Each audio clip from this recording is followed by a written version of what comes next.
Hello guys, welcome back to the channel. This is the Routledge History of Literature in English, part 29. So let's dive in the world of literature. Today we will be covering second generation romantic poets.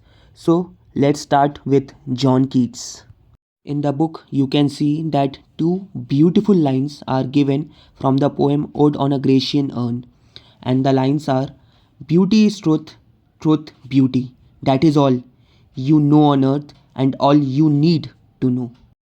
John Keats' earliest poetry consists mainly of long poems, some of them epic in style and concept. The poem Endymion in 1818 is written in four books and is derived in style and structure from Greek legends and myths. Then he wrote The Fall of Hyperion in 1819, which is heavily influenced by John Milton. Then he also wrote poems such as Isabella, Lamia, The Eve of Saint Agnes, and La Belle Dame sans Mercy. Keats was particularly fascinated by Thomas Percy's Relics of Ancient English Poetry in 1765 and by the pre-romantic figure of the poet Thomas Chatterton. Then he also wrote Ode to a Nightingale. In the description of the poem, we can find an example of synesthesia, a feature which recurs frequently in Keats' poetry. And synesthesia is a use of imagery and language choices which describe sensory impressions in terms of other senses. Then he also wrote Ode to Autumn. And do read the poems, lines might come in the exam. Now let's talk about Percy Bysshe Shelley. One of Shelley's first major poems, published in 1813, was Queen Mab. In the poem, he attacks institutional religion and codified morality. A year before Queen Mab, Shelley had gone to Dublin to distribute a pamphlet addressed to the Irish people.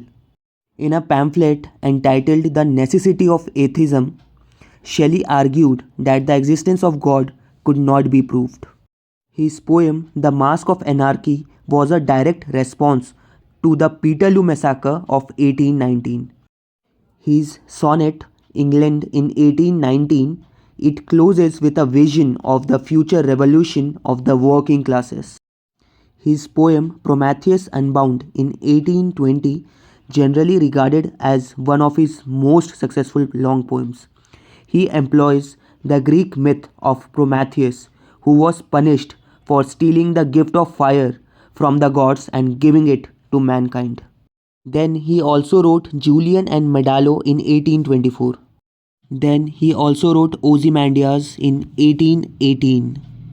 Then he also wrote poems such as stanzas written in dejection near Naples, A Widow Bird, To a Skylark, The Cloud, With a Guitar to Jane, The Indian Serenade, and one of his well-known poem Ode to the West Wind. And he also wrote A Defense of Poetry in 1821 but was published in 1840. Now comes Lord Byron. He was a very controversial figure and his heroes in the poems are characterized as Byronic heroes because of their qualities. Now let's talk about his poems. So he has written Childe Harold's Pilgrimage. The term child is a medieval word for a young nobleman waiting to become a knight. A more developed example of the Byronic hero comes in his dramatic poem Manfred in 1817. Manfred is a particularly passionate outcast and rebel whose typically romantic heroism contrasts with the restraint and humility of the typical Augustan classical hero. Byron's semi-autobiographical Don Juan is an example of the more satiric side to his poetry. The tone of the poem is light-hearted and comic throughout, even when the subject matter is at its most serious, moving easily through black comedy and the pathos of tragedy. This is in part due to the Ottawa Rhymer rhyme scheme.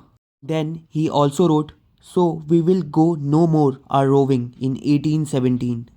Robert Southey attacked Byron in the preface to A Vision of Judgment, and as a result, Byron wrote a parody called The Vision of Judgment a year later in 1822.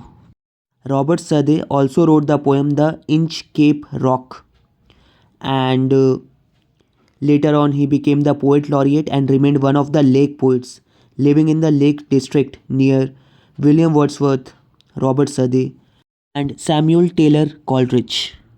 If you have any doubts or query, you can ask me in the comment section below, or you can even message me in the social media IDs that are given below in the description box.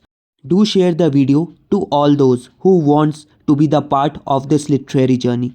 So that's all for today's video. Thank you and signing out.